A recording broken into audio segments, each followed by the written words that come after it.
Welcome to the channel. Hit subscribe and dive into stories that'll stay with you long after the video ends. Let's begin. Rain slammed against the windows the night it happened, a hard, relentless drumming that made the house feel smaller than it was. Mark stood in the doorway of the dining room, his hand frozen on the light switch, staring at the silhouette on the porch.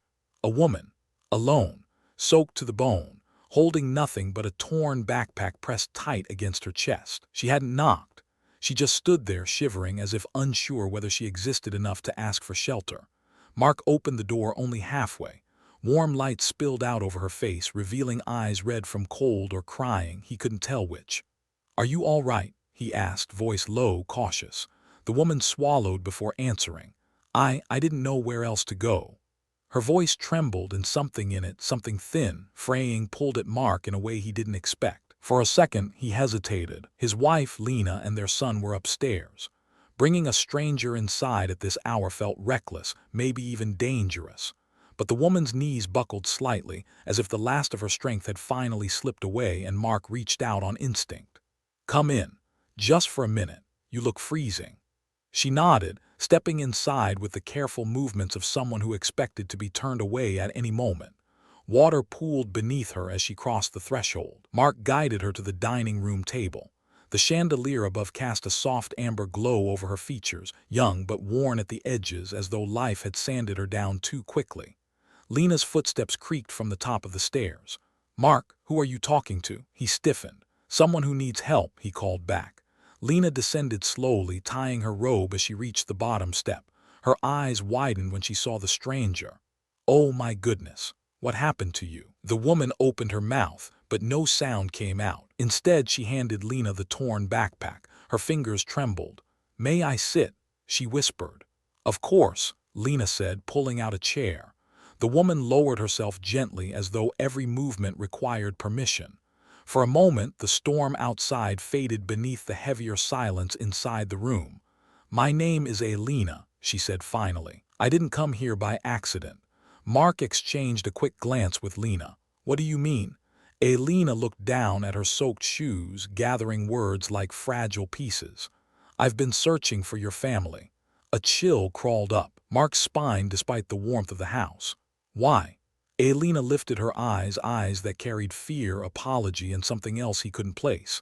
"Because what I found, it belongs to you, and I couldn't keep it to myself any longer." She pushed the backpack across the table. It landed with a soft, uneven thud. Lena reached for the zipper, but Elena shook her head sharply.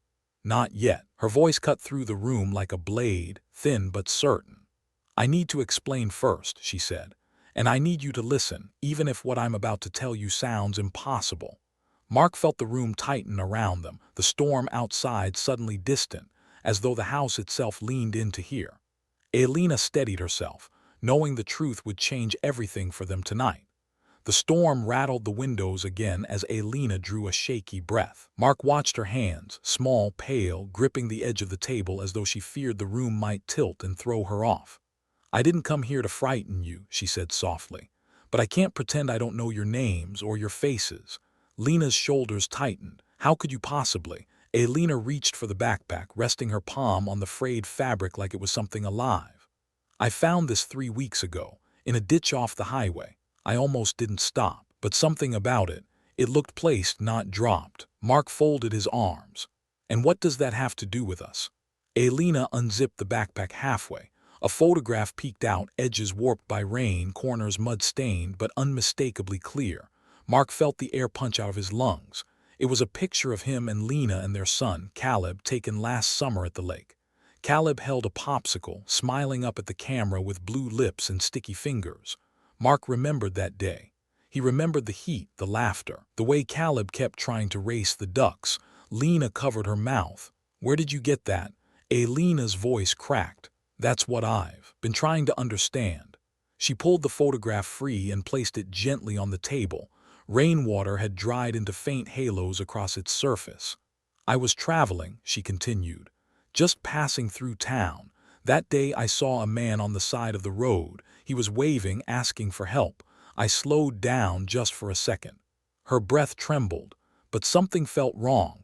He wasn't looking at me. He was looking past me like he was tracking someone else. Mark leaned forward, the hairs on his arms rising.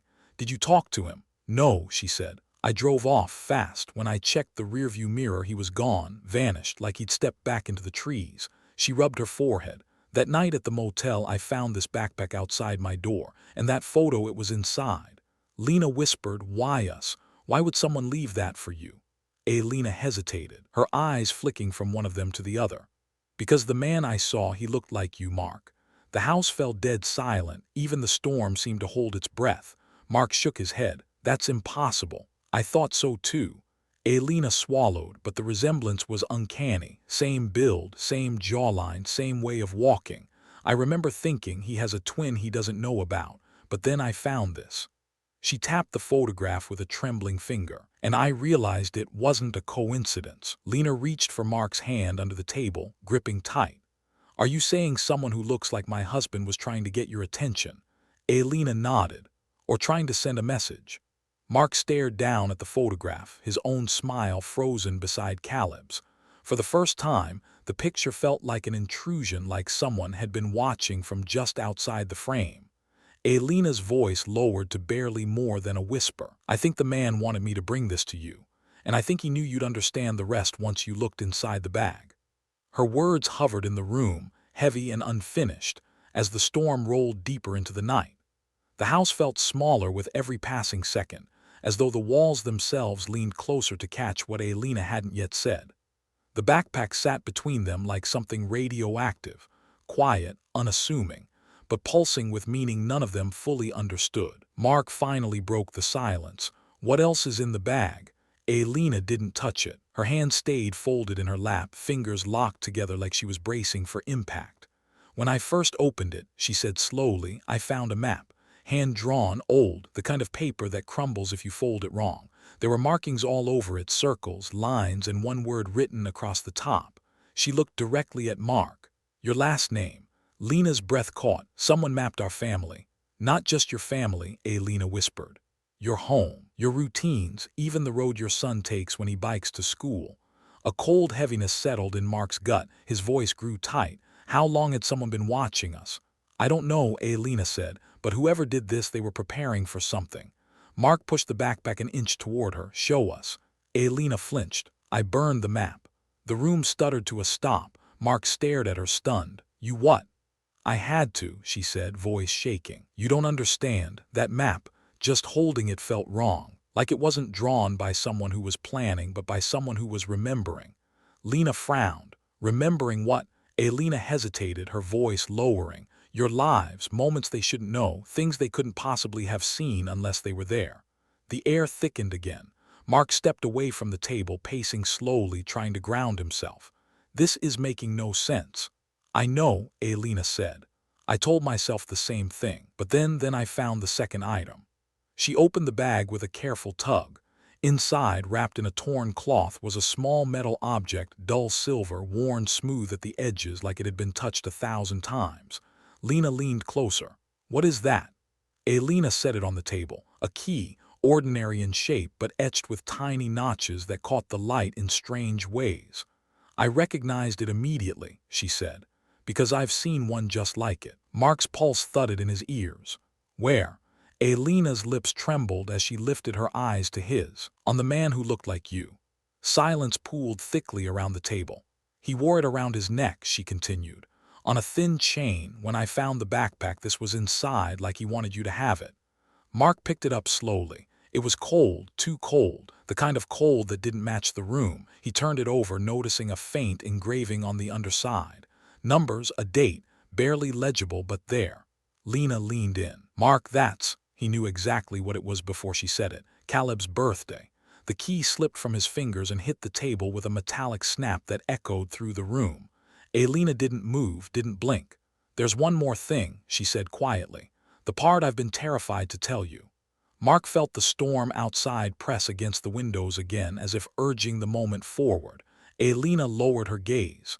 "The man who looked like you, he wasn't alone." Mark felt the floor steady beneath him, yet something inside him buckled, an invisible shift, like the ground had tilted in a direction he couldn't follow. Lena reached for his arm, but he barely felt her touch. "Not alone," she repeated, her voice thin. Lena shook her head slowly. There was someone with him, someone small, someone frightened. The implication hit before the words did. Mark's expression hardened. Say it. Alina's voice cracked. A boy, about your son's age. Lena's hands flew to her mouth as if to keep something inside, fear, prayer, denial, all of it tangled together. Mark leaned forward. What did he look like? Alina swallowed, forcing the answer out. He looked like Caleb. A tremor rippled through the room, not loud, not visible, but felt deep, unmistakable, like something ancient and unseen had awakened between them. That's impossible, Lena whispered. Caleb was home with us. He was with us that entire week. I know, Alina said. That's what kept me awake after I saw them. I kept thinking I imagined it, that maybe the rain or the shadows twisted their faces, but the boy, he hid behind the man holding his shirt, and the man whispered something to him. What? Mark asked. He said, not yet. The words drifted across the table and settled like dust in an abandoned room. Not yet. Mark felt heat rush through his veins, fear mixing with a furious need to understand. Why would someone who looks like me be walking around with a child who looks like my son? Alina shook her head.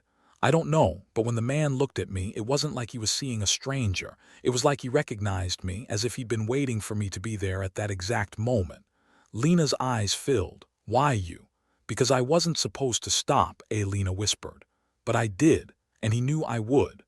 Mark stood abruptly. The chair legs scraped the floor in a harsh shriek. Where did you see them last? Alina wiped her palms on her jeans, fighting to steady her breath. On Old Briar Road, by the bend where the trees grow so thick they swallow the sunlight. He stood there with the boy, watching the road, watching me. Lena rose too, trembling. Did they follow you? No, Alina said.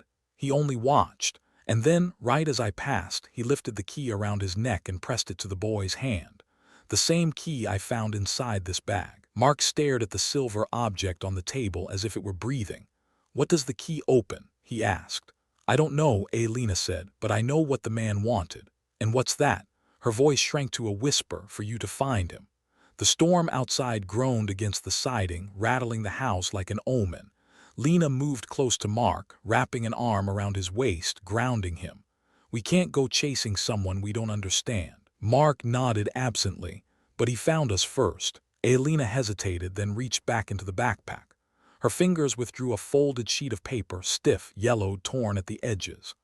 I wasn't going to show you this, she said, but you need to see it. She laid the paper flat. It was a drawing, a child's drawing, crude lines, harsh strokes, like it was drawn in fear more than imagination. 3 figures, a man, a woman, a boy. Underneath, a single word scratched in shaky letters, home. Alina's eyes glistened. It was their last page, she whispered. Left for you. Mark stared at the drawing for what felt like hours, though only seconds passed. The storm had slowed outside, leaving a hush that pressed against their ears, making every heartbeat feel louder, sharper. Lena reached out, brushing her fingers over the childlike lines. They want us to find them. Alina nodded, her eyes glistening. They trust you, or they hope you can. That's why I brought the backpack, the key, the photo. Everything. Mark swallowed hard. The weight of it all, of what he might find, of what he might lose, sat in his chest like a stone. We don't even know where to start, he said. Yes, you do, Alina said softly. The man, the boy, they left clues, always. They want you to follow them, not just find them, but understand why they chose this path. Lena's voice cracked. And if we fail? Alina's gaze locked on hers. Then you'll never know what could have been, but I believe you won't fail. A long silence stretched over the room. Even Caleb, curled asleep upstairs, felt impossibly far away now, a ghost of safety that seemed almost unreal. Mark felt a trembling in his hands, and for a moment he thought about closing the door, locking the windows, and pretending none of this existed. Pretending that a stranger, a man who looked like him, and a child who mirrored his son, were figments of a storm-fueled nightmare. But then he looked at the key, at the photograph, at Alina's unwavering stare, and he knew the truth. Someone had reached out across impossible odds, leaving breadcrumbs only he could follow. He breathed in slowly, grounding himself. Then we follow tonight, whatever it takes. Lena nodded, clutching his arm. Together, she said. Alina stood, shoulders straight despite her exhaustion. You'll need to be careful. The man, he's cautious, and the boy, he's fragile. But there's a reason they didn't just come to you. They needed a messenger. That's me. And now it's you. Mark slid the key into his pocket, feeling the cold bite of metal against his skin, a reminder that reality had just shifted in ways nothing could reverse. Outside, the last raindrops fell like tiny glass beads, the wind whispering through the trees.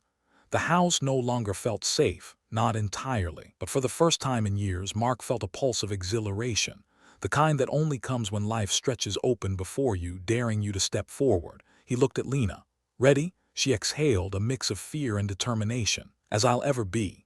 Lena reached toward the backpack one last time, straightening the torn straps. Remember, she said, every step you take tonight is a step closer, and every choice matters. Mark nodded. He glanced at the drawing again. 3 figures etched in crude lines. 3 lives intertwined across distance and danger, waiting for resolution. The front door opened, creaking slowly. The night swallowed them immediately, a cold, dark expanse. The key in Mark's pocket was a promise, the photograph a memory, the drawing a map of hope. Step by step they moved into the night, the wind tugging at their coats, the road uncertain beneath their feet. And somewhere, just beyond sight, the man and the boy waited, shadows in the moonlight, hoping that at last they had found the family they were searching for. Mark's hand brushed Lena's as they walked forward, hearts hammering. The world had changed. And in that change, everything was possible. The night was theirs to follow, theirs to uncover. And for the first time, they understood. Sometimes, strangers come not to disrupt your life, but to transform it forever. Thanks for watching. Subscribe and visit the channel for more real-life stories.